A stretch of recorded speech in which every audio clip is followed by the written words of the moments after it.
Explain why a horse can not pull a cart and run in empty space.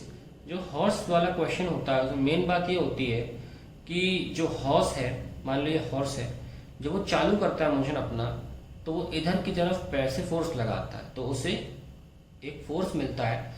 Horse का leg on ground, ground का force on horse, ये मिला उसे ground का horse पे। तो एक horizontal component F G H cos theta, और ये क्या F G h sine theta, वो बैलेंस करेगा हॉर्स के वेट को। तो आप देख सकते हैं कि एक हॉरिजॉन्टल कंपोनेंट आपको मिला ही तब जब आप जमीन पर हैं, तो आपको वो कंपोनेंट मिलेगा ही नहीं अगर आप जमीन पर नहीं होंगे। तो हवा में घोड़े का दौड़ना नामुमकिन है, ठीक है। और ध्यान रखें कि जब आप झटका लेते हैं तो इसके अगेंस्ट भी एक फोर्स होता है, जो काट होती है, काट जो हॉर्स पे लगा रही होती, मान लो उसको हम एफ काट बोल दें, हॉर्स एंड काट बोले ना, ये काट है, तो काट पीछे फोर्स लगा रही होती है। तो अल्टीमेटली जो मोशन होता है आपके हॉर्स का, मास ऑफ हॉर्स, फिर जाके जो एक्सेलरेशन मिल रहा है, उसका फॉर्मूला ये है। तो काट भी एक फोर्स लगा रही होती पीछे की तरफ, क्योंकि हम जानते हैं काट किसी रस्सी से बंधी होगी, और सबको एफ बी टी बनाना आता है, तो आप उसको भूल नहीं सकते एफ सी को। और इस तरीके से आप एनालाइज करते हुए मोशन ऑफ हॉर्स का। Now passengers are thrown forward from their seats when a speeding bus suddenly stop. सबको आता है inertia of motion. Now it is easier to pull a lawn mower than to push it. देखिए, अगर आप lawn mover को, मान लीजिए lawn mover ये ऐसा होता है ना, इधर फोर्स लगा रहे हो पुश के दौरान,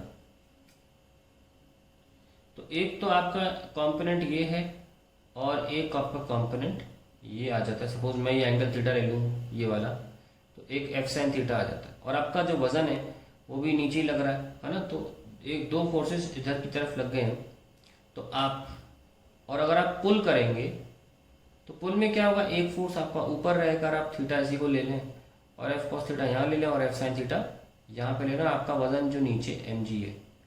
तो क्या होता है कि आप, तो देखिए आप यहाँ पे, मैं आपको यह समझाता हूँ। जैसे लोग कहते हैं कि मान लीजिए कभी धरती की एक्सेलरेशन ड्यू टू ग्रेविटी यानी कि जी की वैल्यू बढ़ जाए, तो चलना आसान होगा, मुश्किल होगा?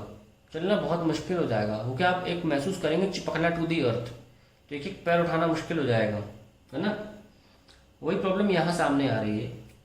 जो आपने पुश किया लॉन को, तो उसका एक कंपोनेंट नीचे आ गया, आपका जो इफेक्टिव वेट है, क्योंकि हमने आपको हमेशा बोला है जो रिएक्शन होती है वही आपका वेट होता है। आपकी रिएक्शन इस वक्त के केस में कितनी है, आपका वे आपका M G plus F sine theta.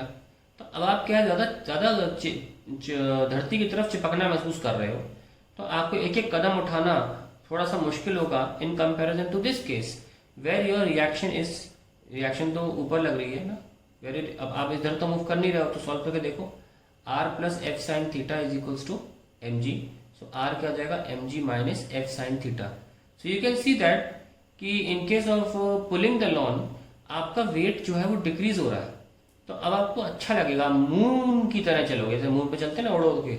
Obviously उड़ोगे तो नहीं, लेकिन ऑब्वियसली आपका जो इफेक्टिव वेट है यहाँ पे रिड्यूस हो रहा है, और यहाँ इफेक्टिव वेट इंक्रीज हो रहा है। So obviously in this case it will be easier to walk, ठीक है। Hence that is why pushing is always difficult than pulling something.